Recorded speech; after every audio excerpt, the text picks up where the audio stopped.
How much did they first pay you to give up on your dreams? And when were you going to stop and come back and do what makes you happy? You know why kids love athletes? Kids love athletes because they follow their dreams. I see guys who work at the same company for their entire lives. They clock in, they clock out, and they never have a moment of happiness. You have an opportunity. Money's not everything. It's really not. And money can't make you happy. Money don't make you happy. I know a lot of miserable people with money. It's not money that makes you happy.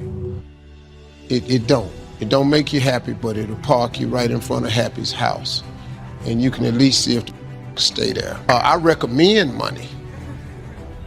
I highly recommend it. And anybody that told you that money different about money is because they don't have none. But you got to quit listening to people that ain't got money tell you about money. Money the root of all evil and all that shit. You do evil stuff with money, but if you're a good person, you can do good stuff with money. You know, people say that money changes people. It really doesn't. You know what I learned about money? Money don't change people. Money allows you to be more of who you really are. See, if you're a kind person, when you get a lot of money, you become a kinder person. If you're when you get a lot of money, you become a big hole. Money, it allows you to amplify whoever you really are. That's why when you see rich people acting like it's because they always been one. They always been hole. They just had the money to flex on to show it to you. That's all it is. But you let their get some money, they finna show your something. And that's it. If you see a person that's cool with money, it's because they always been cool. That's what I recommend money, but it's all right. I'm gonna do this real quick. I was gonna show you a real simple thing I figured out a long time ago. Before I go today, I'm gonna share it with you. I'm gonna show you the simple way to become a millionaire. People ask me all the time, what does it take to be happy? And I always tell them it's really simple. One word, progress. Progress equals happiness. If you keep growing, you're gonna feel alive. And if you keep growing, you're gonna have more to give.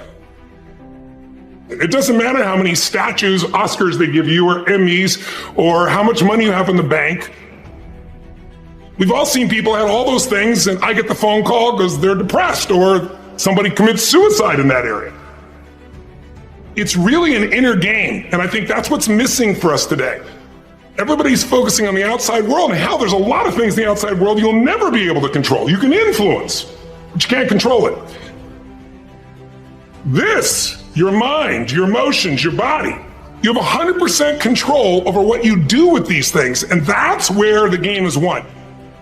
Win the inner game, then you win the outer game. But a lot of people spent their life trying to win the outer game, they won, and they're miserable. You can't push yourself forward if all you're thinking about is the doubts and the negative things that people are saying, because you're relying more on their ideas and their dreams of you instead of you relying on your own dreams and ideas of yourself.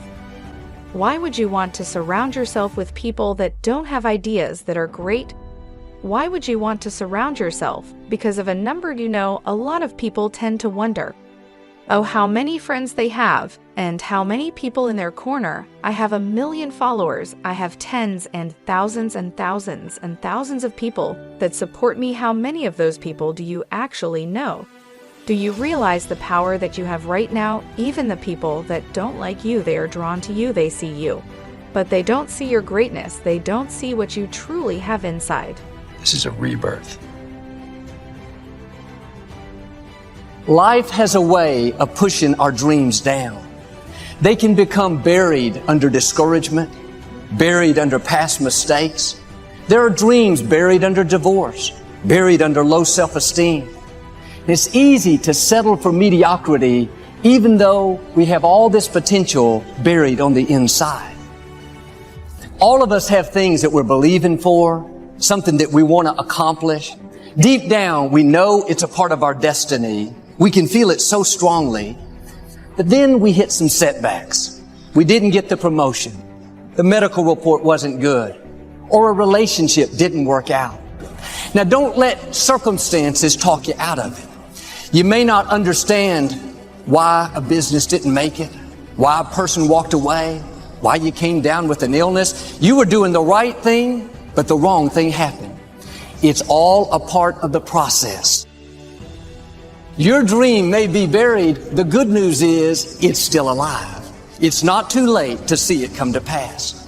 If you'll do your part and start believing again, get your passion back, it is on the way. Go back and try again. The true mark of a champion is even though some dirt gets thrown on your dream, instead of letting it get buried, you keep shaking it off. You keep moving forward. You keep looking for new opportunities. If you're going to reach your highest potential, you have to make up your mind that you are in it for the long haul. You're not going to let people talk you out of it. Circumstances discourage you. Delays cause you to give up. Critical people cause you to get distracted. You're going to stay focused on your goal. Well, I'm going to show you. It's a really simple way. And it's so true, it's very simple. You just have to understand that it's possible for you. What stops most people from becoming successful is you have something in you that tells you it's not for you. But it's for everybody who wants it. God will give you the desires of your heart. He love you. If you ask your child, if your child asks you for the latest sneaker, you're going to try to get it for him. If he at the school trying to make a field trip, you're going to try to send him. If he need a computer for a class, you're going to try to get this computer for your child. Because he your child. Well, we all got the same Heavenly Father. We his children. When you ask him for something, you don't think he want to give it to you?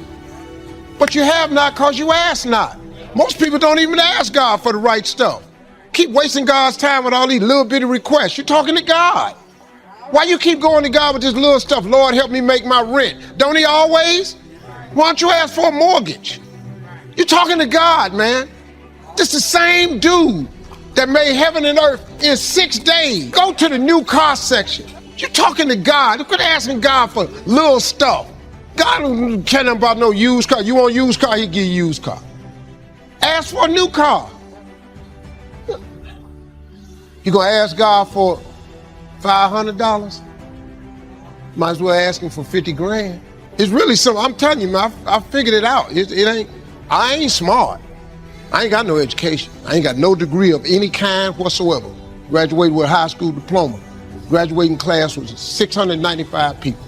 I graduated 690. You know, when you do the thing that you're born to do, there's nothing else you could have done. There's nothing else I could have possibly done. I was born to do this. God gave me this gift. You've got to discover your God-given gift. Your gift is the thing you do the absolute best with the least amount of effort. As soon as you discover that, your life changes.